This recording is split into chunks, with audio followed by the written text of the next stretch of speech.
Bismillahirrahmanirrahim, students. Today we are going to start our topic, and the topic is today very easy, and that topic is related in organic chemistry as well as inorganic chemistry. But the most important thing about this topic is it is involved in Federer pattern.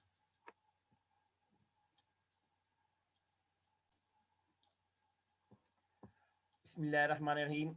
आज हमारा topic है electronic configuration. Electronic configuration electronic configuration. इस topic से related सबसे पहले तो हमें कुछ लॉज का पता होना चाहिए। लॉज का मतलब क्या होता है कि कौन कौन से लॉज ऐसे हैं जो इस टॉपिक को कवर करेंगे। तो इस टॉपिक को कवर करने के लिए हमारे पास 3 लॉज है। नंबर 1, जो कि इसको हम ऑफबाउ प्रिंसिपल कहते हैं। ऑफबाउज प्रिंसिपल, ये बहुत इंपॉर्टेंट है ये लॉ। जो सेकंड वन है पाली एक्सक्लूशन प्रिंसिपल। पाली एक्सक्लूशन प्रिंसिपल, ये भी बहुत इंपॉर्टेंट है। और थर्ड वन आपके पास क्या है, हुंड्स रूल।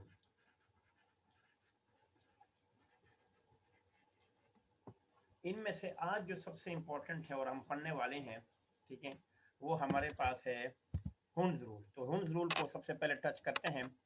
टॉपिक का नाम है Hund's rule. Hund's rule. Hund's rule basically होता क्या है? हुंड्स रूल को अगर हम आसान वर्ड्स में कहें तो इसका मतलब ये होता है, इसकी जो स्टेटमेंट है, इसकी स्टेटमेंट बहुत इजी है। इस स्टेटमेंट को देख लें। स्टेटमेंट सेज कि poor gets poor, poor gets poor और richer gets richer, richer gets richer. यानी गरीब गरीब से गरीब तर होता जाता है और अमीर अमीर से अमीर तर होता जाता है। इसका मतलब ये नहीं है, इसका मतलब ये होता है, सपोज अगर आपको मैं एक और स्टेटमेंट दे दूं कि when degenerate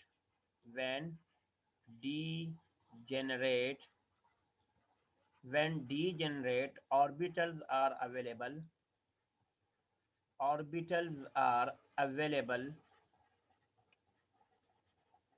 and we have to and more than one electron is to be placed,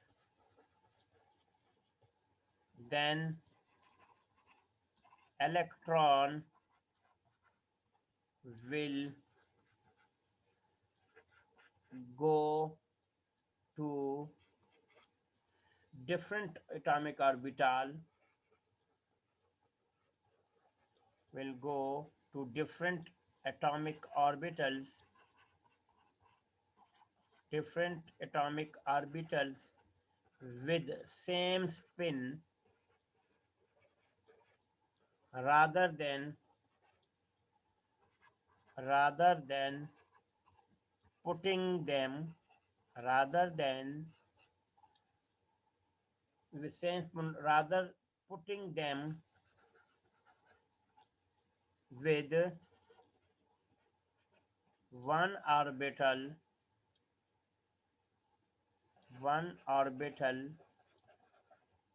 with opposite spin,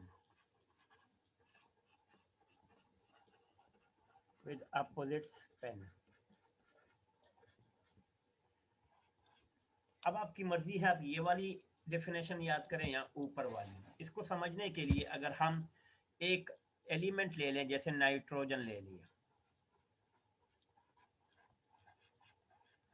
अब आप देखिए नाइट्रोजन का एटॉमिक नंबर क्या है, 7। मेस नंबर क्या है, 14। अगर हम इसकी इलेक्ट्रॉनिक कन्फिग्रेशन करें तो हम कहेंगे कि 1s2 2s2 और 2p3। ये अगर हम इसको मजीद अपने लिए आसानी करें तो इसको हम ऐसे भी लिख सकते हैं इसी को अगर हम लिखें तो ऐसे भी लिख सकते हैं 1s2 2s2 2px 2py and 2pz। अब आप देखें 3 इलेक्ट्रॉन है तो हम इसको ऐसे भी लिख सकते हैं, एक इलेक्ट्रॉन इसमें डालेंगे, एक यहाँ और एक यहाँ, ठीक है। तो this is the correct rule, this is the correct rule. हम इसको ऐसे नहीं डाल सकते हैं 1s2 2s2 2px 2py और 2pz। अब ये 3 इलेक्ट्रॉन है तो हम इसको 2 इसमें और एक इसमें नहीं डाल सकते, दिस इज इनकरेक्ट।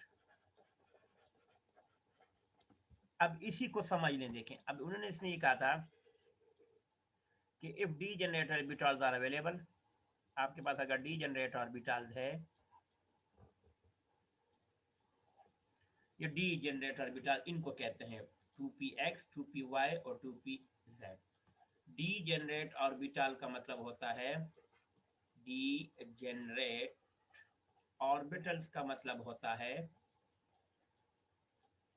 कि जिनकी सेम एनर्जी होती है, सेम उनकी एनर्जी होती है, सेम उनका शेप होता है और सेम उनका साइज होता है। तो ये 3 क्वालिटी जिसमें होती है उसको कहते हैं डी जनरेट ऑर्बिटल। तो अब ये 3 जो है इनकी सेम एनर्जी है, सेम शेप है। अब इसको थोड़ा समझ लेते हैं। देखिए ला ये कहता है, इस ला को देख ले बेटा, लिखे when degenerate orbitals are available। अब इसको चेक करें बेटा, कहते हैं अगर degenerate orbitals है, ये degenerate orbitals क्या होते हैं बेटा, ये वाले 2px 2py 2pz are available and more than one electron is to be placed। अगर एक से ज्यादा इलेक्ट्रॉन को हम इसमें डालें तो electron will go to different atomic orbital with the same spin. तो इलेक्ट्रॉन डिफरेंट, और ये एक ऑर्बिटल ये है, एक ऑर्बिटल आपके पास ये है और एक ऑर्बिटल आपके पास ये है। तो डिफरेंट ऑर्बिटल में जाएंगे, ठीक है, different orbital with same spin.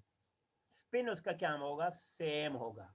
ये देखो सेम स्पिन, अगर ये लेफ्ट साइड पर है तो ये भी लेफ्ट साइड पर है। Rather putting them way in one orbital, rather putting them in one orbital. इसको यानी अगर हम ये कहें कि इन वन ऑर्बिटल, इनको एक ऑर्बिटल में डालें विद अपोजिट स्पिन, तो बजाय इसके किसको एक में ऐसे डाल दे, जैसे ये देखिए ये, ठीक है, तो ये रॉन्ग हो जाएगा। तो ये करेक्ट वन है और ये इनकरेक्ट है। This is called Hund's rule, ठीक है। तो हुन्स का ये रूल आज हमने पढ़ लिया है कि इलेक्ट्रॉन जो होंगे वो किस में जाएंगे, अपोजिट स्पिन वाले इलेक्ट्रॉन में, यानी सेपरेट ऑर्बिटल में जाएंगे। अब ऑक्सीजन को चेक कर लेते हैं। ऑक्सीजन का एटॉमिक नंबर क्या है, 8 और मास नंबर क्या है, 16। तो हम लिखेंगे, देखिए 1s2 1s2 2s2 और 2p4। तो ये तो नॉर्मल ऑब्जर्व, ये तो नॉर्मल है, ठीक है। लेकिन अगर हम इसको देखेंगे तो ये ऐसे हो जाएगा 1s2 2s2 2px 2py and 2pz।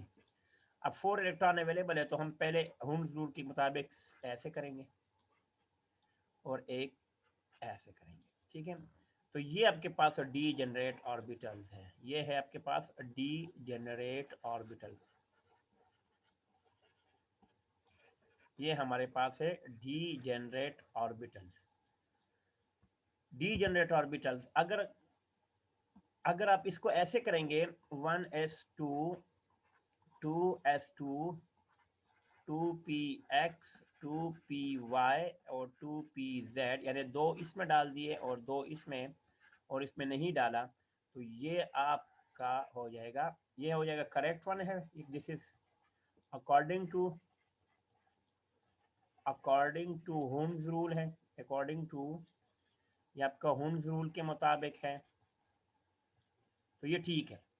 और ये आपका इनकरेक्ट है, इनकरेक्ट, ठीक है। तो ये आपका करेक्ट और ये इनकरेक्ट। आई होप आपको ये समझ आ गया होगा। Take a very good care of your self. अस्सलाम वालेकुम।